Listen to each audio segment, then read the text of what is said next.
I guess I didn't have an issue with it. Like, I didn't even think about it. I was honestly surprised that anybody else did consider it. He was just as weird as I was, so it seemed like we would have a good time together. I feel like you were a little bit nervous. You were more nervous than I was, for sure. That's true. And still am. Well, understandably. Yeah. Actually, Vasu was the last guy I dated. When you were growing up, did you ever think that you would find a girl as accepting as her? I was hoping to. But I also was like a little kid that didn't know how to handle my disability whatsoever. Just like not being able to express myself or my emotions as much as possible. Getting better, I swear.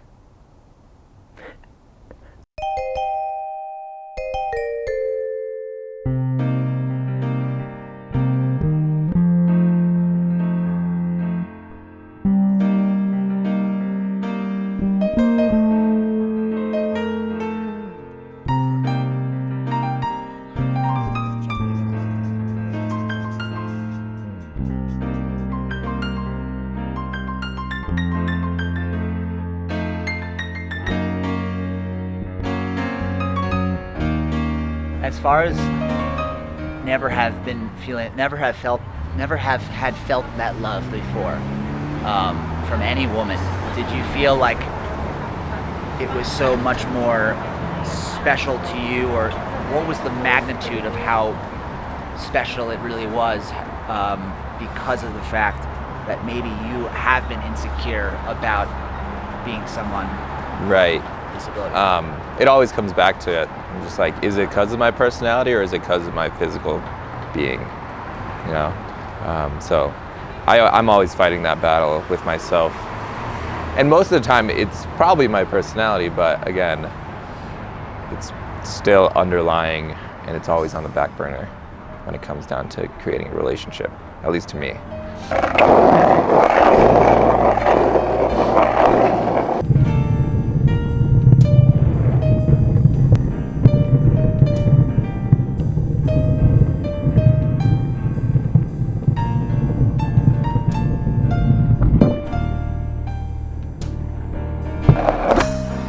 Whoa, almost, okay.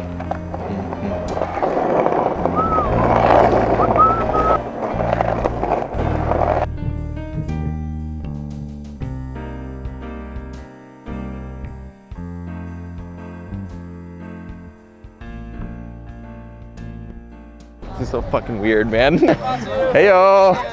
Hello. Hey. No, this is the funny thing. Follow me. Hey, I got a question for you guys. Okay, so I'm trying to do a documentary about love and sexuality in the disabled community. I'm not so sure about sexuality. My brother's over there, so let's. We're gonna plug his ears. Yeah, there you go. Plug his ears. What would you think if I came up to you and hit on you? I think you're cute. Oh, awesome. Thank you. If I came up to you and asked you out or hit on you, what would you think? I don't think anything differently. But like, just like the physical stature. As long as you do it right, but. I mean, it depends how strong your game is, dude. Ah, there you go. I mean, if you played it as like a card, I'd be like. I think, eye contact is really important for me anyway, so I probably noticed your face. I'm not going to say I wouldn't notice. I would notice. Yeah. How does that affect anything? Would you notice I have black boots on, Yeah. or that I have a tattoo on my leg? Right. Maybe eventually, is it a big factor? No. I work with kids with autism, so I feel like the more question would be do you need physical help? Do you need help going into public and into the bathroom, that sort of thing? I don't know. That's not a problem for you. No. I think everyone deserves love. I don't care what your outer body looks like. We definitely have a great buffer to find the true souls. Is it the same in bed as it is with a person that has two legs? I don't know. You tell me. I don't either. I've never had two legs. I'm a right-handed person, if that makes sense. I'm a right-handed person. There you go. Well, isn't that settled? It's just in your mind of will people judge me for this? Yeah, exactly. You just you kind of have that in your head. Lee. Lee Vasu. Nice to meet you. Can I get a hug? Good to meet you. Yeah, you as well. Yeah, so take care. much. Have a good one. Yeah, I know. Thank you so much. Yeah, so this one experience I had that was traumatic with this girl was in college, And I was hanging out with her a lot, just like playing with her, like hanging out, playing card games, going on hikes and whatnot. And then, you know, I asked her out. She said no. I believe she had a boyfriend at the time, or they just broke up or something, so she wanted some time off. And she was throwing a party that night as well, so I stopped by. But before I like made the turn into the main room, I just overheard her talk to her friend like I wouldn't date him because he had one leg. So that's like the main thing I overheard, and I was like, oh, geez, okay. Then I walked in. I think she might have heard, like, know that I was there. So then she just like kind of be quiet for a little bit, and then just like started asking if I wanted anything at the party. And I just sat there and I was like, no, I'm just gonna drink some water and then like head out. So I went out, got back home, and I just was like a mess, just like bawling my eyes out. I was like, what just happened? Like, I don't think I did anything wrong. It was unfortunate that her perspective was because I had one leg, she didn't want to date me. So because of that, I've had this like sour taste in my mouth about talking with other females or whatnot. I mean, how did it, what did it kind of take away from you, really, in terms of like, I really want you to talk about your self-confidence here. Yeah, What, for sure. what did it say, like what it kind of took from me was? Oh, definitely. Yeah, that traumatic experience definitely took some of that self-confidence away from me and created more insecurities about me having one leg, which I'm still getting over, of course. I mean, every day. It's always tricky, a lot of eyes staring at you. But yeah, that self-confidence, I've definitely grown more from that experience, for sure. A little more hesitant when I do talk to females because of it as well. Do you feel like you've forgiven yourself for that experience? It's not like, I don't feel sorry for myself whatsoever. Yeah, it's just, I'm trying to just create more self-confidence in myself when I'm talking with other females, which is always tricky to do. I mean, most of the time I never make the first move, which is maybe due to that, maybe also due to the fact that I'm not as outgoing with females as not most, but some guys are. But so let me just ask something here. So basically what I'm picking up is that you are saying that you saw what she said as a reflection of her insecurities and not of yours. Like you didn't. Right. I mean, but then again, you went home and bawled your eyes out. So right. Well, I bawled my eyes out. Well, I was also like, what, 6 years? I was 20. I don't know. I think 6 years does a lot to your brain, right? I mean, it just like it grounded me again, being like, okay, like me having one leg is still a big issue in society today, right? Like someone rolling around in a wheelchair and someone like pitying them is still a big issue in society today because of that disability, that impairment. So I was like pretty naive, I would say, before that. But then it like brought me back to reality of like what people actually might look at me as. It was very eye-opening for sure too. Traumatic and a good learning experience. I don't regret doing it at all. I mean, doing what, like walking in on her, but like, yeah, I don't regret it at all. I think it was a huge learning experience for me, and I'm still learning from it. And had you ever been with a person with a disability before her? No. I was new. I was probably like 6 months in the industry when I first met Chelsea. This wasn't one of those things. I don't know. I'd seen girls in chairs and just never really met someone who knocked me off my feet like she did. You know. So, you know, in our society, it's very much about finding that, like, the dream boat, you know, and like we're all about perfection and stuff like that. It's just, it's not exactly the obvious choice for an able-bodied person to find someone in a wheelchair and date them, you know. It's just not, you know. So what you know, talk about your heart and what allows you to do something like that, and why you wanted to, and well, it's not that I wanted to. It wasn't like I set out like, oh, I'm gonna get into this industry. I'm gonna find myself a girl in a wheelchair. That's not how I go about life. Especially with finding Chelsea. I mean, you look at her smile. It'll captivate you like that. And like for me, it's not like I'm not in a relationship with a girl in a wheelchair because like I want people to take note, and I think that that's how it should. I'm in a relationship with an amazing woman who happens to be in a chair. Shut up. No, I mean, Oh, I love you. I love her for her. Yeah, I'm an emotional guy. Sorry, I'm gonna cry a little bit. But no, I love her for her, regardless of whether she's walking or rolling. It's not about that. It's about here, what she has in here, what she does for the rest of the world. That's why I love her. I love you. you guys can kiss if you want. Oh my Go God. for it. No, we do that too much. Get out of here. No, I mean, I love her for her. You know, she was one of the first girls that I ever dated that Mom was like, yes, marry that girl.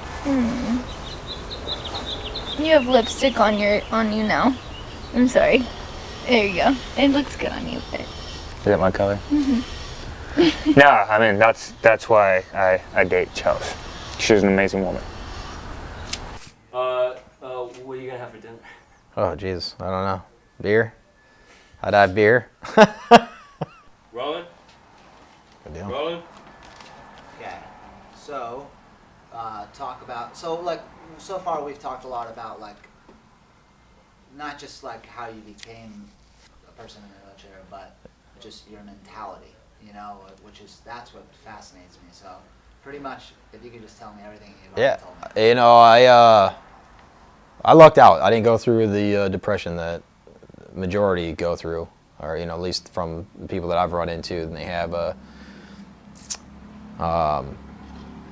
you know, one day you're fine, then one day you're not. So everybody copes with it differently. I was down, like I said, in New Orleans when I got hurt, so I was just surrounded by a lot of people and a lot of you know, positive vibes. And I was very fortunate because I was in the hospital for, right off the bat, a good month before I even left the place. So I wasn't like, got hurt one day and then 2 days later they're like, you know, good luck in life without any direction, because nobody knows, there is no direction. Where I kind of got accustomed to being in the chair because I was pretty mangled up in a bike accident, that I was just surrounded. I was by people constantly, and it didn't like, I don't know if that's what did it. It just didn't hit me hard. So, and I knew right away that, all right, you know, I got paralyzed. Like, what's next? Like, what do we do? Like, and it was not so much what do we do with getting me to walk, but what do we do in life? Like, how do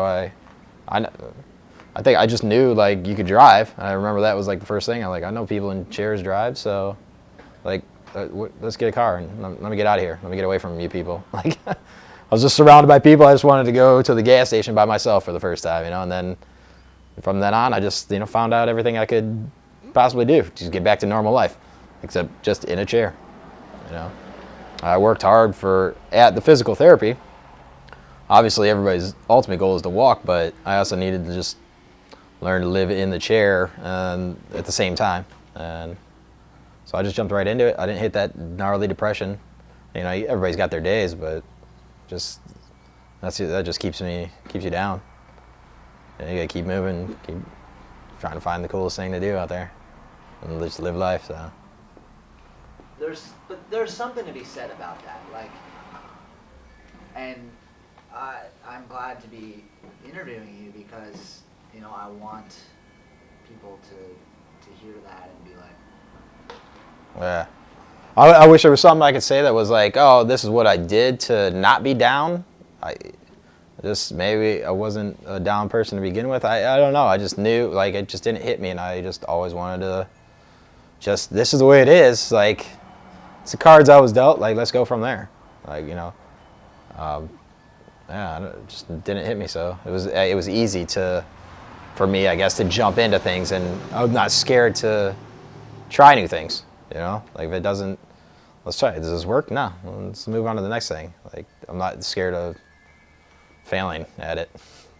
So I think that's the easiest way to overcome the depression of it.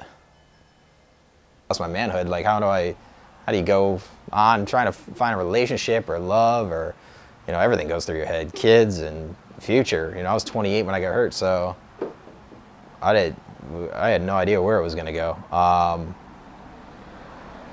And that's just something over time. It slowly builds, and you learn what you can do, and like what, you know, I got function back down to around my knees. You know, everything's not the same it used to be, but you just kind of like, you learn what you have and go from there. And same with going out and meeting people and relationships. You meet people that you just know that you click with them. It's just like kind of an intuition, or, you know, like I don't get, if you don't like me, regardless if I'm in a chair or not, if you don't like me, like, you know, like that's your thing. Like, you know, I'll move on to the next person that does, and we'll have a good conversation and go from there. So that you always have, you know, during breakups, you know, there's like, oh, was a chair the cause? Was that a problem? Yeah, it goes through your head. Nobody's going to tell you to your face, like, yeah, you know, like, I can't handle a wheelchair. If, you know, I just don't let that bother me, I guess. Or try not to. You know, the best you can kind of overcome that. But it definitely, I had issues off the get-go. I guess still now, you know, like this. It's always a factor. It's there. It's the elephant in the room. You know, I'm in a chair, so you just kind of, not that I ignore it, but it's such a part of me that's who I am, and I don't think twice about it. I mean, everybody that The psyche of I want to have what I did have. Yeah. You know, because in a lot of ways you do, in a lot of ways you don't. I mean. Yeah, for sure. Parts of it, you know, they're gone. You know, obviously the closeness, you know, all the things that come with a chair, all the quirks, you know, you got bowel and bladder programs. Like, how do you bring that up into, you know, a relationship that's like somebody that's never been with somebody in a chair, doesn't know the first thing about a chair, and then you're like, oh, here's my piss bag, you know, like, it's a tough thing to, it was tough, you know, I'm 10 years into it, so it's not that tough for me anymore, but you got to dive into it, and there's better to just figure it out right away. Like, is that something that, it's not so much me, it's more the other person. Can that other person handle it? And it's like, it's just like anything. Like, if you don't want to be in a relationship that you're not 100% in, so, and if they're not into that part of it, it's something that you got to address it right away. You know, it comes up. It's an obvious thing, especially when it comes to the sexuality part of it. It's there and it's apparent. That's definitely, the bowel bladder programs are big ones. You know, you got down days. There's attitude changes. So there's things to overcome. You know, with people, and how, like, I got nerve pain that nobody would understand unless you're in a chair. Nobody gets that level of pain. So trying to explain that, and how it's like, I'm not mad. I can't think of anything because the pain is so intense. You know, you just explain stuff to the person you're with, and if they don't get it, then you kind of gotta move on to the next person that does get it. You know? Okay. I don't know if I want to make you guys cry again, but no, I love it. Are you guys? You guys share such a, from what I can tell, just from this interview so far, you guys share such a level of unconditional love, and I want to know from both of you, why is that? And also, how long you guys been together? 2 years. Oh, okay, cool. Just over 2 years, officially. That's long enough to love someone, Yeah. for sure. No, it only took me a few months, weeks to fall in love with her. Of course, I fell in love with her as soon as she smiled at me. But I mean, once to actually get to that point where you're like, I could see myself with this person for the rest of my life. I think it maybe was a matter of a few months. She said, "I love you" first, by the way. No. Nope. You said I love you like 4 times before I said it back. I was like, you're gonna have to work for it. That might be true. She makes it so easy. Like that's why I love her unconditionally. She makes it really easy. Where I've been in past relationships where we fought all the time, and we rarely ever fight. We rarely do, and it's one of those things where we fight, but it never lasts more than like an hour or hour and a half, and then we'll make up. You know, I don't know. She makes me happy. She's also my best friend, you know, and I never thought that I would feel this way about someone. And you know, living with my boyfriend, my best friend, my other half, like we have the same goals in life, you know, and he respects me and he helps me and wants to build my life and everything that's involved in that. And I don't know, it's for me, it's like a perfect match. Well, I mean, it's still very physical. Everybody wants sex. I just kind of, going back to like, I knew what I liked and what I wanted beforehand. So I don't have a problem letting people in. You know, I've been through relationships that I know the ups and downs. I know when it hurts, and that's just a part of life, and that's, you know, part of relationships. Somebody that's been with one person their entire life, you know, that it's, you know, you lost that person, then it's like you got to go on to figuring out the next. Like that's a situation that I can't comment on because I've never been there. I've always go after what I want. So it hasn't been hard. It's not hard for me. It's definitely, I know it's way easier. I think if I was able-bodied I always think that like, oh, it's, you know, to go out and meet girls, or I think there's more fish in the pond, you know, if I was able-bodied, but that you just got to rely on who you are, and you know, just confidence. It's not something that can be learned. You just got to do it. And the more that you go out there and look like an idiot and fail at it, the more that you're going to learn what you can do. I've definitely gone out there. I've been out and I've fallen out of my chair numerous times. All the time when I first got hurt. Until you can just like laugh at it. First it's embarrassing, then you laugh at it. Now, like, I rarely fall out of my chair now, but like, things happen. You just gotta, like, how are you gonna deal with it? That's just part of life now. So, fail so you can prevail. Have you been in situations where people are surprised that you guys are together? Yeah. Really? Yeah, I've had multiple people ask me like,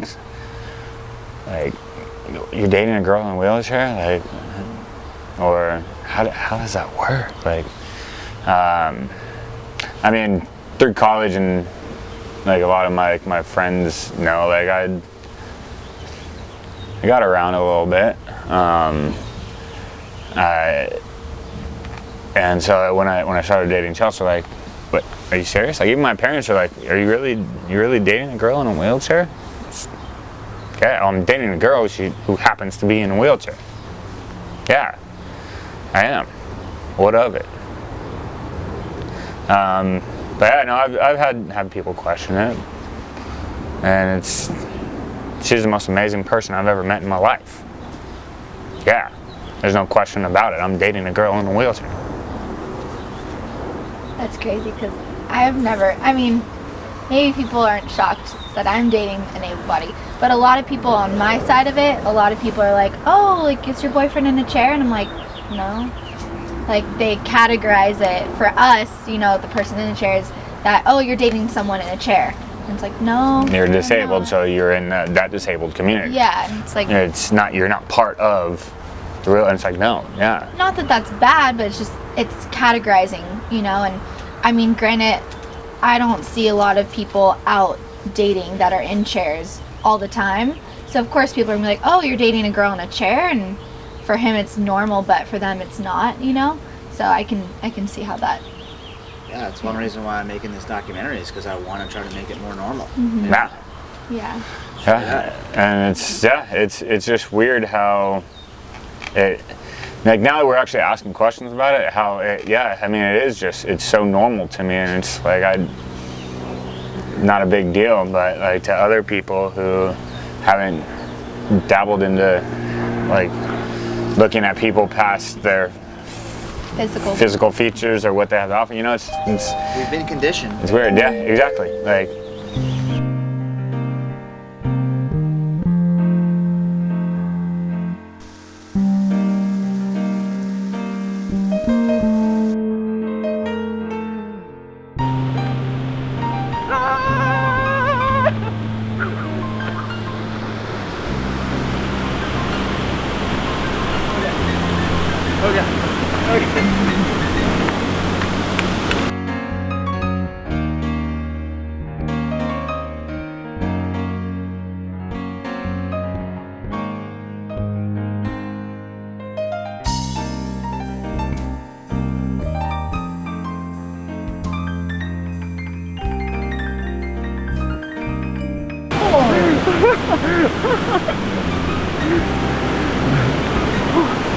Oh, okay, feeling good.